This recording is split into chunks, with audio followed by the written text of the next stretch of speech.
ఏంటి అసలు బాలలక్ష్మిగా మీరు బీసీ కమిషన్ తీసుకున్న వెంటనే మీ పైన ఒక పెద్ద భారం పడ్డట్టుగానో లేకపోతే ఒక రకమైనటువంటి వ్యవస్థ మీ ముందర పడ్డటువంటి పరిస్థితి, అంటే కుల గణన అనేదే పెద్ద వ్యవస్థ.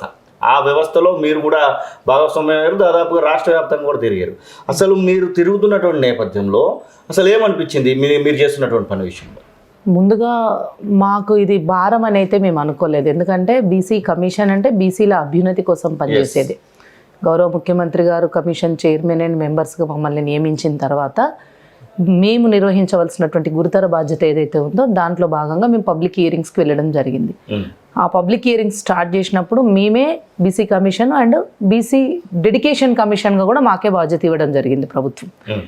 సో ఒక ఉమ్మడి 5 జిల్లాలు తిరిగిన తర్వాత మాకు అనివార్యంగా ఆర్ కృష్ణయ్య గారు కోర్టులో కేసు వేయడం వల్ల వాళ్ళు కొత్త డెడికేషన్ కమిషన్ని అపాయింట్ చేసిండ్రు. అప్పుడు మళ్ళీ మేము బ్రేక్ తీసుకొని మళ్ళీ మా యొక్క టాపిక్ని మార్చి మేము మిగతా 5 జిల్లాలను మేము పర్యటించాల్సిన పరిస్థితి వచ్చింది.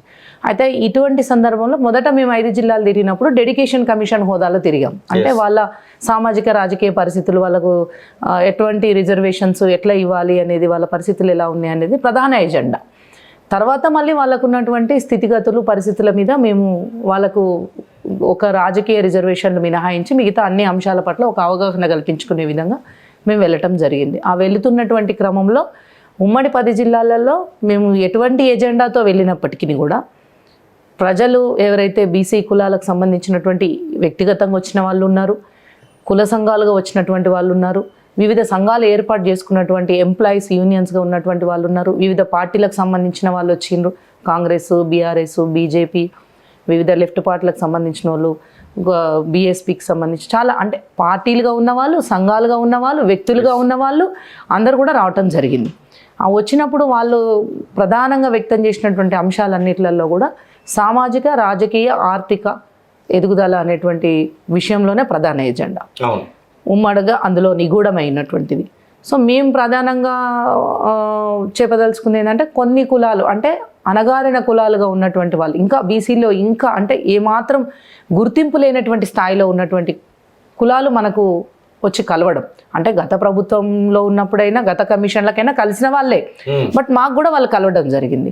ఫర్ ఎగ్జాంపుల్ ఇప్పుడు పిచ్చకుంట్ల కులం, దొమ్మరి కులం, ఈ మందుల కులం అనేటువంటి ఈ కులాలని తిట్లుగా తిడుతున్నారు వాళ్ళ పేర్లని. ఎంత పెద్ద పెద్ద వాళ్ళు కూడా ఆ పదాలను తిట్ల రూపంలో వాడేసరికి వాళ్ళకు ఒక ఆత్మన్యూనతా భావము, వాళ్ళ ఆత్మగౌరవ సమస్యగా ఏర్పాటైంది. వాళ్ళు వచ్చి ఈ కులం పేరు మార్చాల్సిందిగా, అంటే ఆల్రెడీ వంశరాజాన్ని వాళ్ళకి ఇవ్వడం జరిగింది పిచ్చకుంట్ల కులానికి, మధ్యలో బ్రాకెట్లో ఈ కులం పేరు ఉండడం, దాన్ని తొలగించమని వచ్చారు.